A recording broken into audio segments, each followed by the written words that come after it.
I have a thing for super light, super comfortable headphones. This is why I really like Meze's 99 Classics, the AudioQuest Untitled Carbon, and also headphones like this. This is the AEON from MrSpeakers, and behind me we have the Ether 2 from MrSpeakers. However, they're not called MrSpeakers anymore. They're renaming themselves as Darko.Audio. And to celebrate that, we have AEON 2.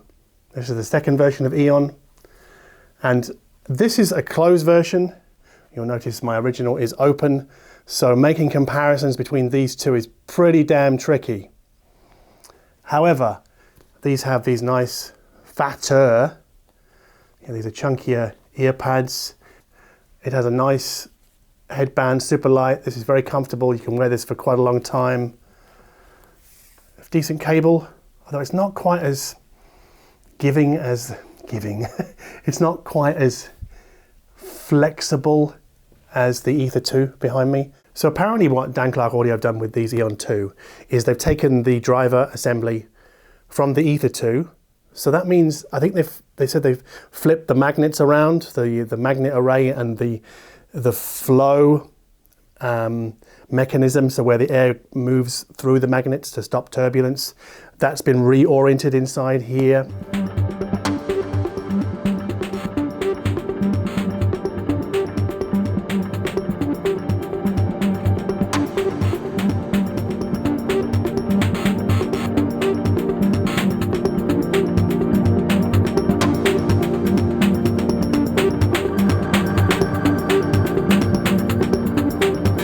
However, listening to these, and this is what I like about what used to be MrSpeakers and now just Darko.Audio, what I like about their closed back headphones is that they sound ironically very open. So I was listening to the new David Byrne live album on these yesterday, and you get a tremendous sense of space, but not in the really kind of wide open field sense of space. It's almost like you can see really deep into the music, into the soundstage. It gives us a good look at the mid-range. I think these are a little bit warmer than the original AEON, but that's the open, so again, take from that what you will. This is quite a warm earphone. I think it's probably because the bass is rich. It's a little bit soft at times, but not too much. But the real magic in here is in the top end and the mid-range, which for a closed back headphone like this, I think is really, really good. And I think it challenges the notion of insisting on an open back headphone if you want to have that expansive look into music. Because these really give it to you in spades without allowing music to leak out and allowing external noises to go in.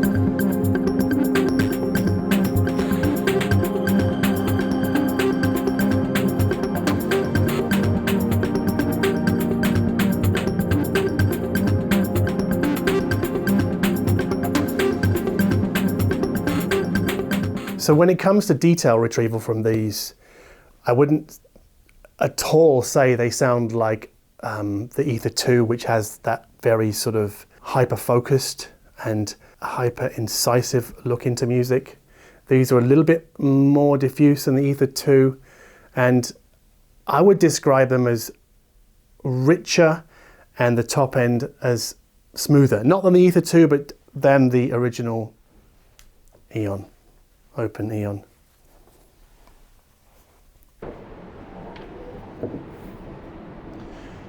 But there's one extra key feature of these AEON 2 that I think will catch some people by surprise, and it's this.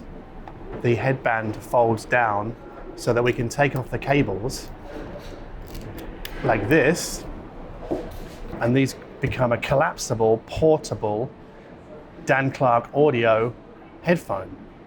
And they come with their own carry case, and the cable fits in this pocket here.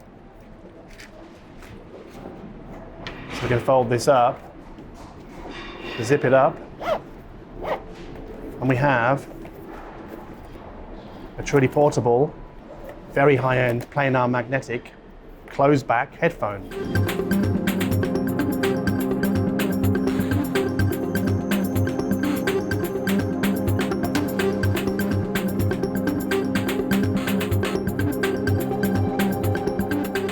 So now you will probably understand why I opted for the closed back version of this new AEON 2 and not the open that I had previously of the version 1, is because I want to use this as a portable device. So just for comparison's sake, this is the AEON 1 travel case. You can't really call it a travel case, I don't think. It's a bit too big. But this is the AEON 2. You can see the difference in the size. Much more portable. I would take that on a plane. This probably not so much. So I connected these AEON 2 to my LG V40 smartphone here using 3.5mm connector. This phone is probably going to come up a little bit power shy, and I would suggest using an external USB DAC. So this is the iBasso DC02 USB-C DAC. If I connect that to an Android phone here and then to the Darko.Audio AEON 2, it gives me just about enough juice. It also makes things a little bit more separated.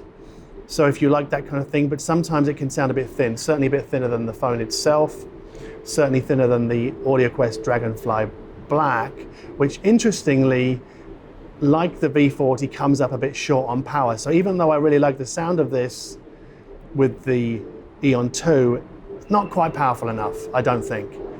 Whereas the DragonFly Red has the goods, it has the power.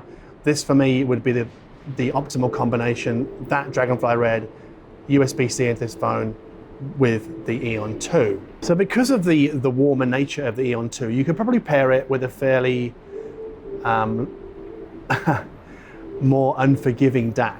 So if you've got a DAC that's a bit brighter but it's got enough power, that'll probably work quite nicely as a good counterbalance to the richer tonality of these portable Darko.Audio headphones. And I guess I can't stress the importance of portability here enough. For me, it means I can take a high-end audio pair of headphones on the road and protect them enough in their case and put the cable in the case, but also a USB DAC in the case that I can use with my phone and with my MacBook Pro. I think that's a win for people who travel a lot and want to take good sound with them.